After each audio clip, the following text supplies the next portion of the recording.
कॉन्ड्रोसार्कोमा में हम कीमोथेरेपी तभी यूज करते हैं जब पेशेंट एट प्रेजेंटेशन हमारे पास मेटास्टेसिस के साथ आते हैं। यूजुअली कॉन्ड्रोसार्कोमा में हम कीमोथेरेपी नहीं देते और सर्जरी ही एकमात्र उसका निदान होता है। कीमोथेरेपी का जो मेन रोल होता है इन्हीं ब्लड के अंदर घूमते हुए जो मैलिग्नेंट सेल होते हैं उनको मारने का होता है। कीमोथेरेपी के साइड इफेक्ट होते हैं वो इस वजह से होते हैं क्योंकि chemotherapy usually fast growing cell को ही डैमेज करता है। स्लो ग्रोइंग सेल्स को कीमोथेरेपी ज्यादा इफेक्ट नहीं करता। सार्कोमा ट्रीटमेंट के लिए कीमोथेरेपी एक बहुत ही इंपॉर्टेंट स्टेप होता है और उसका सर्जिकल रिसेक्शन भी बहुत ही इंपॉर्टेंट होता है। नमस्कार, मैं हूं doctor Lokesh Garg, orthopaedic onco surgeon, eternal orthopaedic Gurugram से। मैं हड्डी और मांसपेशियों के जो कैंसर होते हैं उनका स्पेशलिस्ट हूं। तो आज हम बात करेंगे कीमोथेरेपी होता क्या है।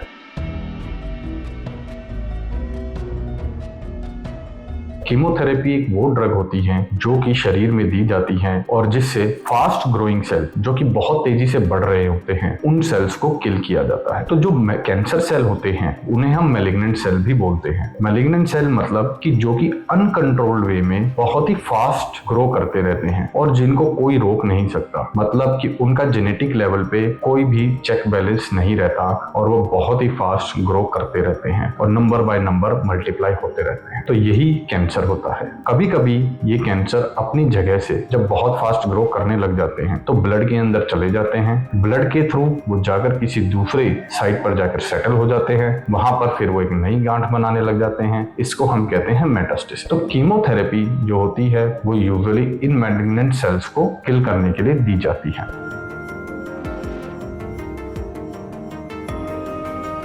कीमोथेरेपी बहुत अलग अलग टाइप की होती हैं। अलग अलग कैंसर में अलग अलग टाइप की कीमोथेरेपी दी जाती है। तो बेसिकली जो सार्कोमा में कीमोथेरेपी होती है वो बाकी जो ऑर्गन के जो कैंसर होते हैं जिन्हें हम कार्सिनोमा बोलते हैं उनसे थोड़ी सी अलग होती है। क्योंकि जो बोन और सॉफ्ट टिश्यू के जो कैंसर होते हैं उन्हें हम सार्कोमा बोलते हैं। सार्कोमा का बिहेवियर डिफरेंट होने की वजह से इसमें कीमोथेरेपी प्रोटोकॉल भी अलग रहता है और इसमें ट्रीटमेंट के ऑप्शन भी अलग होते हैं। सार्कोमा ट्रीटमेंट के लिए कीमोथेरेपी एक बहुत ही इंपॉर्टेंट स्टेप होता है और उसका सर्जिकल रिसेक्शन भी बहुत ही इंपॉर्टेंट होता है। तो सबसे पहले हम बात करेंगे हड्डी के कैंसर के बारे में। हड्डी के कैंसर में यूजुअली 3 टाइप के कैंसर होते हैं, ऑस्टियोसार्कोमा, इविंग सार्कोमा एंड कॉन्ड्रोसार्कोमा। कुछ और भी अलग तरीके के कैंसर होते हैं जो कि बहुत ही रेयर होते हैं, तो इसलिए हम उसके बारे में बात नहीं करेंगे। तो सबसे पहले हम बात करते हैं ऑस्टियोसार्कोमा में। ऑस्टियोसार्कोमा में यूजुअली हम 2 टाइप के प्रोटोकॉल यूज करते हैं, आईएपी या एमएपी। ऑस्टियोसार्कोमा यूजुअली 5 से 25 साल की उम्र तक के लोगों में होता है। तो ऑस्टियोसार्कोमा जो कि कम उम्र में होता है, यूजुअली 15 साल से नीचे, तो हम उसके अंदर एडवाइस करते हैं मैप प्रोटोकॉल। मैप प्रोटोकॉल का मतलब हाई डोज मेथोट्रेक्सेट। इसके साइड इफेक्ट ज्यादा होते हैं बट बच्चों की एज कम होने की वजह से उनके अंदर हीलिंग पावर थोड़ी ज्यादा होती है। तो हाई डोज मेथोट्रेक्सेट के जो साइड इफेक्ट होते हैं वो ठीक से उनको सहन कर पाते हैं। आईएपी प्रोटोकॉल हम यूजुअली 15 साल के बाद जो पेशेंट होते हैं हम उनको आईएपी प्रोटोकॉल देते हैं। एमएपी प्रोटोकॉल का मतलब हाई डोज मेथोट्रेक्सेट का मतलब एम, ए से एड्रियामाइसिन, पी से मतलब सिस्प्लेटिन। आईएपी में आई से आइफोस्फेमाइड, ए से एड्रियामाइसिन, पी से सिस्प्लेटिन। तो सिर्फ एक ही ड्रग का चेंज होता है। जब हम मैप प्रोटोकॉल देते हैं तो हम 4 साइकिल सर्जरी से पहले देते हैं, फिर हम सर्जरी करते हैं जिसमें कि हम लिम्ब साल्वेज करते हैं और फिर उसके बाद बाकी बची हुई 8 साइकिल मैप प्रोटोकॉल की दी जाती है। जब हम आईएपी प्रोटोकॉल करते हैं तो हम 3 साइकिल आईएपी की देते हैं, फिर हम सर्जरी करते हैं, फिर बाकी की बची हुई 3 साइकिल सर्जरी के बाद दी जाती है। अब इन कीमोथेरेपी सर्जरी के से पहले क्यों दी जाती है? जब भी कोई कैंसर की गांठ होती है तो वो कैंसर की गांठ कुछ सेल ब्लड के अंदर छोड़ती रहती है। इनिशियल स्टेजेस में जब कैंसर सेल अपने सेल्स को ब्लड के अंदर छोड़ते हैं तो हमारे इम्यूनिटी सेल उनको रोकथाम कर लेते हैं। बट जैसे ही टाइम बढ़ता जाता है तो हमारे इम्यूनिटी सेल वीक पड़ जाते हैं और वो कैंसर सेल इम्यूनिटी सेल से बचकर दूसरी जगहों पर जाने लगते हैं। तो कीमोथेरेपी का जो मेन रोल होता है इन्हीं ब्लड के अंदर घूमते हुए जो मैलिग्नेंट सेल होते हैं उनको मारने का होता है और जो प्राइमरी कैंसर साइट होती है वहां पर भी उसको सेल को खत्म करने का काम उनका रहता है।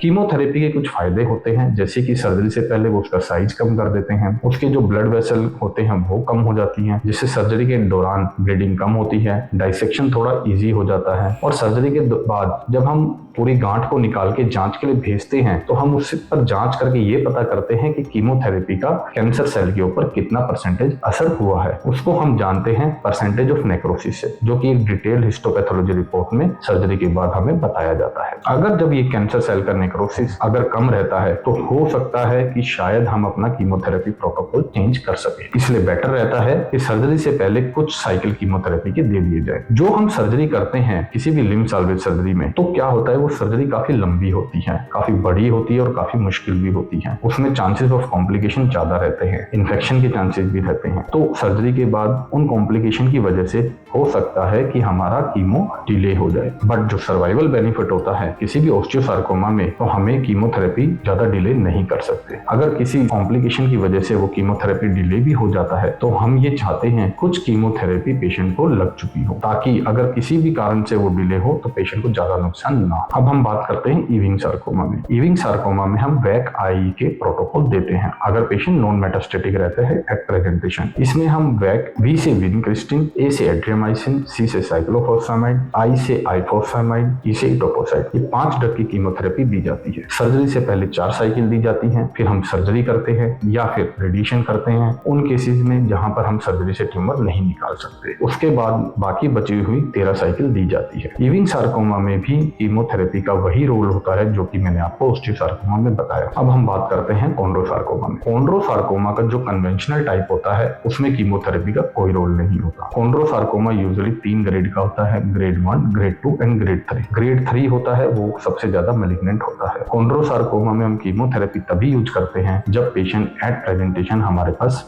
मेटास्टेसिस के साथ आते हैं। यूजुअली कॉन्ड्रोसार्कोमा में हम कीमोथेरेपी नहीं देते और सर्जरी ही एकमात्र उसका निदान होता है। बाकी जो रेयर टाइप के बोन कैंसर होते हैं उसमें हम सेम प्रोटोकॉल यूज करते हैं जो कि ओस्टियोसार्कोमा में हम यूज करते हैं। अब हम बात करते हैं सॉफ्ट टिश्यू सार्कोमा के बारे में। सॉफ्ट टिश्यू सार्कोमा में यूजुअली 50 अलग अलग तरह की हिस्टोलॉजी होती है। तो कुछ हिस्टोलॉजी में बहुत अच्छा रिस्पॉन्स रहता है कीमोथेरेपी का, बट कुछ हिस्टोलॉजी में बिल्कुल भी ज्यादा रिस्पॉन्स नहीं होता। जो ज्यादातर मोस्ट कॉमन टाइप के सॉफ्ट टिश्यू सार्कोमा होते हैं उनमें कीमोथेरेपी का ज्यादा रोल नहीं होता। हाँ, बट कीमोथेरेपी हम एडजुवेंट सेटिंग में देते हैं अगर पेशेंट हमारे पास नॉन मेटास्टेटिक स्टेज पर आते हैं। ज्यादातर केसेस सॉफ्ट टिश्यू सार्कोमा में हम कीमोथेरेपी सर्जरी के बाद ही देते हैं, जिसमें पेशेंट तब आते हैं जब उनका कैंसर फैला नहीं होता या फिर कैंसर एक ही जगह पर होता है। बट कुछ ऐसे टाइप्स भी होते हैं जहां पर कीमोथेरेपी का काफी ज्यादा अच्छा रोल रहता है, जैसे कि soft tissue Ewing sarcoma, rhabdomyosarcoma, synovial sarcoma. But soft tissue sarcoma में जब भी कोई कैंसर उस पर फाइनल रिपोर्ट में अगर 5 सेंटीमीटर से ज्यादा रहता है, इवन नॉन मेटास्टेटिक में भी हम उनको कीमोथेरेपी देते हैं। यूजुअली जो chemo protocol soft tissue sarcoma में दिया जाता है वो होता है आई। आई का मतलब आइफॉस्फेमाइड, ए से एड्रियामाइसिन। यूजुअली 5 या 6 साइकिल दी जाती है डिपेंडिंग ऑन कि पेशेंट कितनी डोज ले सकते हैं।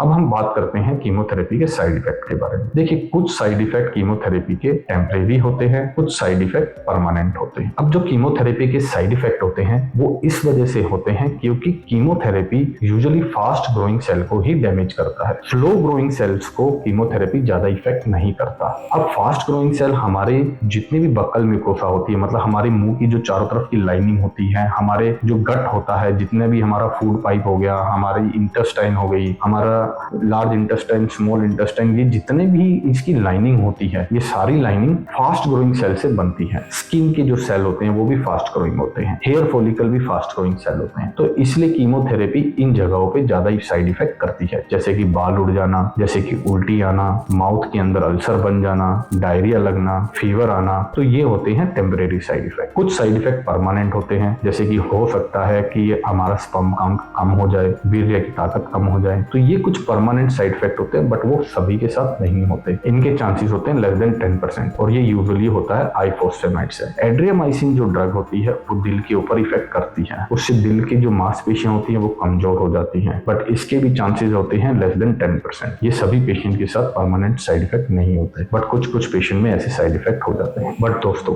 ट्रीटमेंट तो हमें लेना ही है, हमें साइड इफेक्ट से नहीं घबराना, क्योंकि अगर हम ट्रीटमेंट नहीं लेंगे तो फिर साइड इफेक्ट्स के बारे में सोचने का कोई फायदा नहीं है। ट्रीटमेंट बहुत जरूरी होता है। मैंने ज्यादातर सवालों के जवाब शायद आपके क्लियर कर दिए होंगे कीमोथेरेपी के रिगार्डिंग। अगर फिर भी आपके मन में कोई भी सवाल है तो आप हमारे कमेंट बॉक्स पर सवाल भेजिए, हम आपका उसका जवाब देंगे। और अगर आपको अपने किसी पेशेंट के रिगार्डिंग अगर सेकंड ओपिनियन चाहिए तो हमारे नीचे दिए हुए व्हाट्सएप नंबर पर कॉन्टेक्ट कीजिए। मेरी क्लिनिक सेक्टर 82 गुरुग्राम में अवेलेबल है। धन्यवाद।